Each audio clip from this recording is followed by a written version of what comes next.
जी अस्सलाम वालेकुम नाजरीन, मैं हूँ आमिर चौधरी और इस वक्त हम मौजूद हैं डी चौक के मकाम पर। गुज़िश्ता रोज़ साफ़ियों की जानिब से PFUJ की जानिब से जो है वो पार्लियामेंट की जानिब धरना देने का एहतजाज की कॉल दी गई थी। अभी तक जो है वो सहाफ़ियों की यहाँ कुछ तादाद जो है वो यहाँ पहुँच चुकी है, मगर अभी प्रेस क्लब से जो है वो सहाफ़ी इस वक्त डी चौक की जानिब गामजन है। मगर उससे पहले ही हुकूमत की जानिब से भारी नफरी तैनात कर दी गई है। पार्लियामेंट को जाने वाले तमाम रास्ते जो हैं वो मुकम्मल तौर पर बंद कर दिए गए हैं। मेरे रकम में आप देख सकते हैं सहाफ़ियों की तादाद भी एक बड़ी तादाद मौजूद है और साथ ही पुलिस की जो है वो भारी तादाद यहाँ पर मौजूद है। इस्लामाबाद पुलिस की भारी नफरी मौजूद है, मीडिया जो है वो यहाँ मौजूद है इस वक्त। और उसके साथ साथ अगर हम बात करें तो यहाँ पर खारदार तारें लगाकर जो है वो पार्लियामेंट हाउस को जाने वाले तमाम रास्ते जो हैं वो मुकम्मल तौर पर बंद कर दिए गए हैं। बख्तरबंद गाड़ियाँ जो हैं वो यहाँ पर पहुँचा दी गई हैं।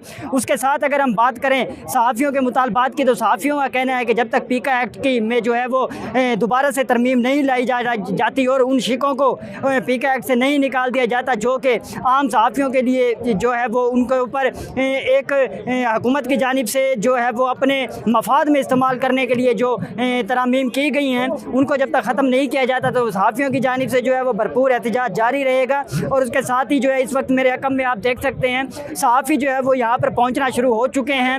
आज जुम्मे के रोज़ जो है वो सहाफ़ियों की जानिब से पूरे पाकिस्तान भर से PFUJ की जानिब से एक कॉल दी गई थी। सहाफ़ी जो है वो इस्लामाबाद पहुँच चुके हैं और वक्तन फ़वक्तन यहाँ पर जो है वो सहाफ़ी का आने का सिलसिला जो है वो जारी है। और सहाफ़ियों का कहना ये है कि अब से यहाँ पर एहतजाज के बाद जो है वो पार्लियामेंट की जानिब जो है वो कदम बढ़ाया जाएगा, मगर उससे पहले जो है यहाँ पर पुलिस की भारी नफरी तैनात कर दी गई है। उसके साथ साथ यहाँ पर सहाफ़ी मौजूद हैं और उनसे जानते हैं कि अगला लाए अमल क्या है यहाँ पर मौजूद सहाफ़ियों का और हुकूमत के ख़िलाफ़ जो है वो अगला क्या इक़दाम लेने जा रहे हैं। इसी सिलसिले में जो है हम यहाँ पर मौजूद सहाफ़ियों से जानते हैं। अमीर साहब ये बताइएगा कि सहाफ़ियों ने आज एहतजाज किया है, डी चौक में सहाफ़ी सब मौजूद हैं, अगला लाहे अमल क्या है और हुकूमत को इस वक्त जो है वो सहाफ़ियों की जानिब से क्या मुतालबात किए गए और हुकूमत किसी मुतालबे पे आई है? अभी तक हुकूमत की जानिब से कोई लोग सहाफ़ियों से मुलाकात के लिए यहाँ अभी तक पहुँचे हैं या सिर्फ सहाफ़ी अभी तक सरापा एहतजाज ही है? देखिए जी, ये सहाफ़ी जो निकले हैं ये सिर्फ सहाफ़ियों के लिए नहीं निकले हैं या मेरे लिए आपके लिए नहीं निकले हैं, ये पूरे 24 करोड़ आवाम के लिए निकले हैं।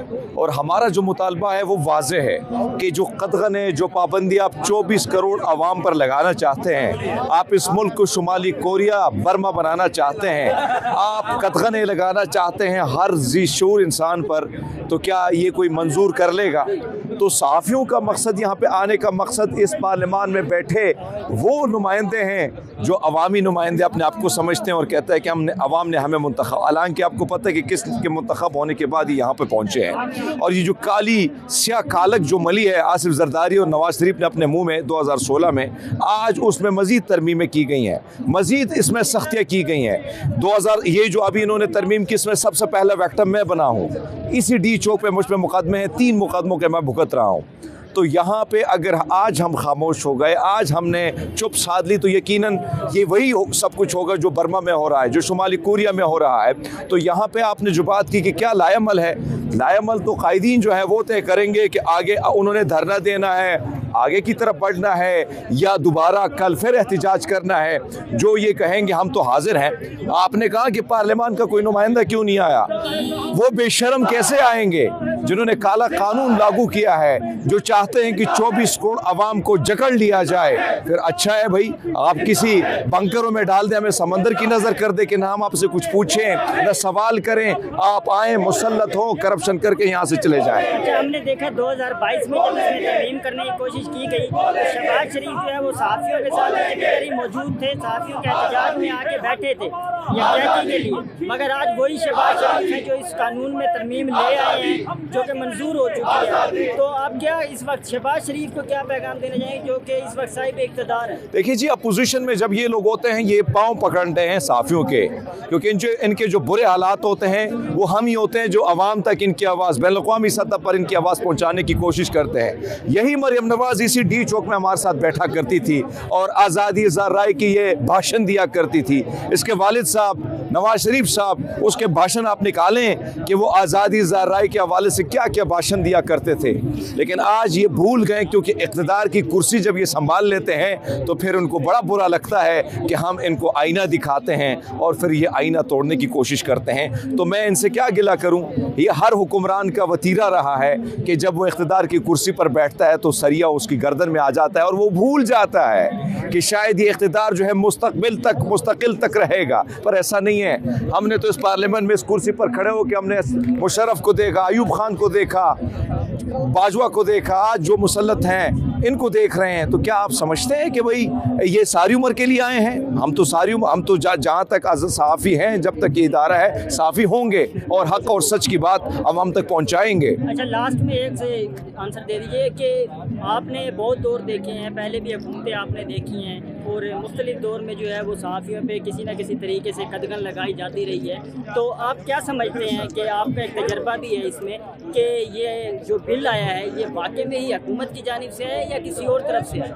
मुझे ये बताएं कि ये हुकूमत क्या वाकई अवाम की मुंतखब करदा हुकूमत है? अगर इसका जवाब आप दे दो तो फिर आपको जवाब मिल जाएगा कि अगर ये पार्लियामान अवाम की पार्लियामान है तो फिर आप समझ जाएं, फिर ये बिल जो है इस हुकूमत लेके आई होगी। अगर ये हुकूमत को कोई और लेके आए तो फिर आप समझ जाएं कि इन्होंने तो बिल पढ़ा नहीं है।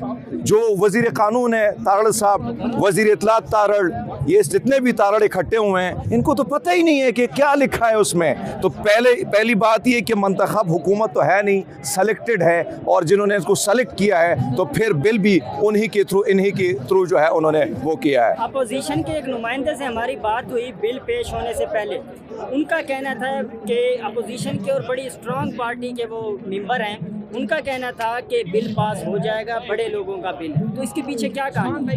तो जाहिर बात है जो आपका मुल्क, आपकी मीडिया सब कुछ कंट्रोल हो गया है तो उनके लिए बिल लाना कौन सा मुश्किल है। आपने खुद ही जवाब दे दिया कि जो बड़े भाई जो आपने जिक्र किया, जो बड़े भाई होते हैं फिर बड़े भाई होते हैं, फिर वही उन्हीं का बिल है जो आपने खुद ही कह दिया। तो जो अपोजिशन लीडर कहते हैं और जो इतने यानी उनका इतना बस नहीं चल रहा है कि वो इनकार कर दें, ना उन्होंने इनकार किया ना इकरार किया, सीधा जाके इजहार किया है। लेकिन याद रखिएगा ये काले कवानीन, ये जो कानून लेके आते हैं, ये कल इनके पाँव में ये भेड़िया पड़ेंगी। कल ये मुश्किलात में जब होंगे तब ये कहेंगे हाय हमने क्या किया। हम तो इन सारी चीज़ों को बर्दाश्त भी कर रहे हैं, भुगत भी रहे हैं, लेकिन हम चाहते हैं कि हमारी 24 करोड़ आवाम को आप इसमें इसको बर्मा और शुमाली कोरिया ना बनाएं। इसके लिए हम निकले हैं। कल आपका बच्चा, आपका भाई कोई और किसी को निकाल के 3 साल 10 साल कैद 21 लाख रुपए कहाँ से लेके आएंगे? मेरी और आपकी तनख्वाहें कितनी हैं? तो क्या ये तो एक कानून इनके खिलाफ भी होना चाहिए कि पीका एक्ट के सबसे ज़्यादा जो है ये लोग जितना झूठ बोलते हैं, जितने फेक न्यूज़ ये लोग फैलाते हैं, तो मेरे ख्याल में सबसे पहले तो इनके खिलाफ कानूनी कार्रवाई होनी चाहिए। खबरें तो ये देते हैं तो हमारा काम तो इनकी जो खबरें आगे तक लेके जाना। बहरहाल हम एहतजाज हैं उसके लिए शरीक हुए हैं और आप जैसे सहाफ़ियों का भी शुक्रिया कि आप लोग भी पार्टिसिपेट करने के लिए इधर पहुँचे हैं। जी बिल्कुल, सहाफ़ियों की राय आपने जानी और सहाफ़ियों का कहना यही है कि जब तक पीका एक्ट में तरामीम नहीं हो जाती एहतजाज जो है वो जारी रहेगा और पार्लियामेंट के सामने धरना देने के लिए भी सहाफ़ी जो है वो जाने का अंदिया दे रहे हैं। देखना ये है कि अब सहाफ़ी पार्लियामेंट की जानिब जाते हैं या हुकूमत की जानिब से यहीं पर मुतालबात तस्लीम कर लिए जाते हैं। उस वक्त तक के लिए दीजिए इजाज़त। अल्लाह हाफ़िज़।